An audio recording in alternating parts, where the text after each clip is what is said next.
বাংলাদেশ জামাত ইসলামী দেশ স্বাধীনের পরে সেই সময় যে কথা বলেছিল আজ 53 বছর পর মানুষ সেই কথা বলা শুরু করেছে। আমরা আমাদের বাংলাদেশকে একটি দেশ থেকে স্বাধীন করে আরেকটি দেশের খপ্পরে পড়লাম। সেখান থেকে আজ আমাদের এই তরুণ ছাত্র জনতা এখন সে কারণে স্লোগান দেয়, ঢাকা না দিল্লি, ঢাকা ঢাকা।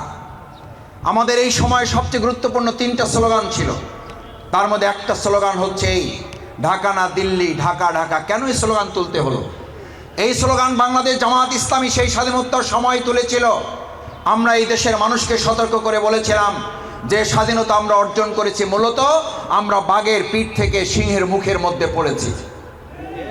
সিংহের মুখের মধ্যে পড়ার কারণেই বিগত 17 বছরে সরকার বাংলাদেশকে একটা অঙ্গরাজ্য বানানোর অংশ হিসাবে শেখ হাসিনা বাংলাদেশের প্রধানমন্ত্রী না হতে পারার ক্ষোভের কারণে সেই দেশের সরকার মাঝে মধ্যে আমাদের শেখ হাসিনাকে মুখ্যমন্ত্রী হিসাবে সম্বোধন করত। কারণ তারা জানতো এই শেখ হাসিনা বাংলাদেশের মানুষের নির্বাচনে নির্বাচিত প্রধানমন্ত্রী নন। তারা জানতেন চাপিয়ে দেওয়া একজন রাষ্ট্রনায়ক হিসেবে আমাদের উপরে তাকে বসিয়ে দেওয়া হয়েছে। সম্মানিত ভাই এবং বন্ধুগণ, বাংলাদেশ জামাত ইসলামী সেজন্য মনে করে আল্লাহর জমিনে আল্লাহর আইনের আলোকে যতক্ষণ পর্যন্ত সমাজ রাষ্ট্র পরিচালিত না হবে ততক্ষণ পর্যন্ত মানুষের প্রকৃত ভাগ্যের পরিবর্তন হবে না। আজ পররাষ্ট্রনীতির দিক থেকে যদি আমরা এই কথাটি ঘোষণা করতে পারি, আলা আলাহুল খালক ওয়াল আমর, সৃষ্টি যার, আইন চলবে তার। আমরা যদি এই কথা ঘোষণা করতে পারি, লা তাখশা ইল্লাল্লাহ, এক আল্লাহ ছাড়া আমরা কাউকে ভয় করি না, এই কথা যতক্ষণ পররাষ্ট্র মন্ত্রণালয় ঘোষণা করতে না পারবে ততক্ষণ আমাদের সীমান্তে আমাদের ভাই বোনদের হত্যা বন্ধ হবে না। যতক্ষণ পর্যন্ত আমরা এই কথা ঘোষণা করতে না পারবো সুদ এবং ঘুষ আল্লাহ হারাম করেছেন ততক্ষণ পর্যন্ত বাংলাদেশ অর্থনৈতিক সমৃদ্ধি অর্জন করতে পারবে না। আজ একটা কথা ফারহান ফায়েজের শহীদের পিতাকে সামনে রেখে বলতে চাই, শহীদের পিতারা আমাদের কাছে যে আবেদন করছেন, যে আহ্বান জানাচ্ছেন অর্থনৈতিক সমৃদ্ধি অর্জনের একটা বাংলাদেশ, যতক্ষণ পর্যন্ত আমাদের ওই শহীদ সন্তানেরা যে স্লোগান তুলেছিল উই ওয়ান্ট জাস্টিস, আল্লাহর জমিনে আল্লাহর বিধানের আলোকে ন্যায়ের শাসন প্রতিষ্ঠিত করা না যাবে ততক্ষণ আমাদের এই শহীদের স্বপ্ন বাংলাদেশে পূরণ কেউ করতে পারবেন না। ভাই এবং বন্ধুগণ, অর্থনৈতিক সমৃদ্ধির জন্য তাই কোরআনে বর্ণিত সেই ঘোষণা আমাদেরকে দিতে হবে, ওয়ালা তাবজিরু, তোমরা অর্থনৈতিক ব্যয় থেকে, অপব্যয় থেকে তোমাদেরকে হেফাজত করো। আমরা বিগত দিনে উন্নয়নের নামে কি শুনেছি?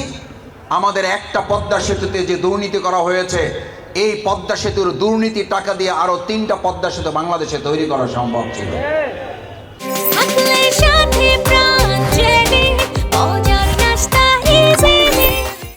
আমাদেরকে উন্নয়নের রোল মডেলের কথা শোনানো হয়েছে, আসলে উন্নয়নের রোল মডেলের পরিবর্তে আমাদেরকে দুর্নীতির রোল মডেলে পৃথিবীকে পরিচিত করে দেওয়া হয়েছে।